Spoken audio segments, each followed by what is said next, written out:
Hi guys, I am Unfiltered Cece. Welcome to my channel. Today I am going to talk about knowing your limitations with friends and associates. First, I just want to talk about, I'm going to take you years back, especially like 7 years ago, what kind of friend I used to be. I'm going to talk about, this is the kind of friend that I used to be. I used to be the friend that would go above and beyond for those around me, because my passion always been, and like I get the most joy when I see other people win, when I see other people succeed and meet their goals, you know, in life. But and I'll talk a little bit about this in a minute, but so that used to be me, you know. I would be the type of person where I would find you a job, like say you were a close friend, or just say you not even just close friends. I put friends in categories, like my ride or dies, or like my mentors, my close, like my sisterhood friends, you know. I put them in my like ride or die section, you know. Then you got your outer level, then you got your surface level friends or whatever, or some people would call them associates. But yeah, I used to be the type of person, I would find a job for you, pick up the application for you, take you to the job interview, and motivate you like at least your first 6 to 8 weeks on a job, you know. And so I learned a lot about myself being that kind of friend. I always went above and beyond, you know, and so it grew me as a person. But I learned to have limits, you know. One important thing that I've learned, and one reason why I'm making this video, I'm not, you know, well, the reason I'm making this video is because I learned you can't want success more than that person wants success. Like, I can't want you to be successful more than you want it, you know. And some people have to get to a point where they're sick and tired of being sick and tired, you know, of certain situations in their life. You know, for a college student, it may just be them waking up and saying, you know what, I'm smart, I need to really apply myself and stop making like C's and B minuses, or C's and D's, you know, not really applying themselves and not really learning how to navigate effectively in the college world to be successful, you know.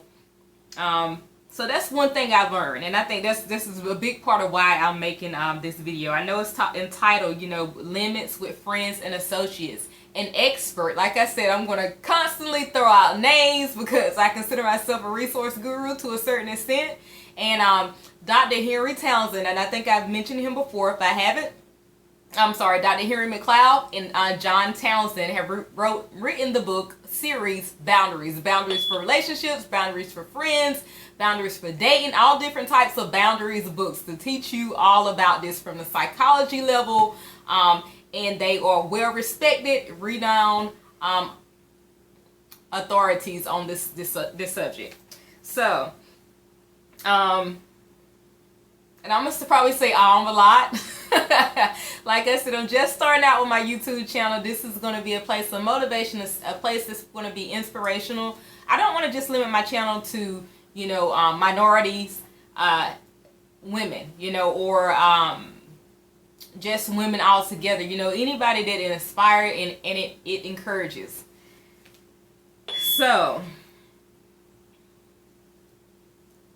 one thing that I've learned about, you know, when dealing with learning your limits with friends, is when it's what happened when you operate, what I call operating out of my element. When I operated out of my element, you know, like I said, I would go above and beyond. I would take you from like block 1, I call it block 1 to 100. Now I stop at about block 50 with helping people. And I know they're like, what is she talking about blocks? It's just kind of a scenario that I like to use with the way I like to go about helping people. I used to go, like I said, go above and beyond, get you the application, take you to get the job, motivate you to keep the job. You know what? I had to really learn my element, you know, learning my element. And my element now, which this is how I learned my element. Instead of me taking you from block 1 to 100, why don't I stop at 50? Because a lot of times when you go above and beyond and that person doesn't want the things that you want for them, or not to say they want it, but they're not willing to do what it takes to obtain it or to keep it. You know, like I said, you can't want somebody else to be successful more than they want to be successful. So I learned how to, operate in my element, because I would get frustrated. When I would go above and beyond, I would get frustrated when that person would be unmotivated, or they get like they could, kind of careless, or they would whine and complain about every opportunity they were giving. Every opportunity they were given. And I just learned how to make the most out of every opportunity that I have been given. Especially just during my journey in life. And so I just had to learn, some key things that I've learned when trying to learn how to operate in your element. Instead of me taking you from block 1 to 100, I stop at 50 now, because I feel like now when I stop at block 50, I'm kind of the type of person like, here, I'm going to tell you about the job, I'm going to give you the tools, I'm going to pray for your motivation and serve as a motivator as much as I can to you, but it's up to you to go get the things that you want in life. And not only that, you have to be willing to pay the price to get success. It's a high price to pay to meet goals and to be successful and to do whatever you desire to do in life.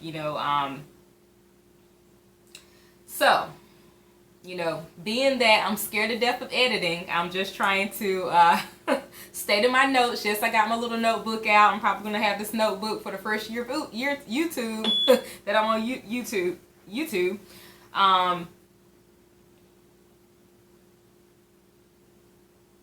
Okay, so the first key I learned, I think I said this already, until a person gets sick and tired of being sick and tired, they're not really going to change their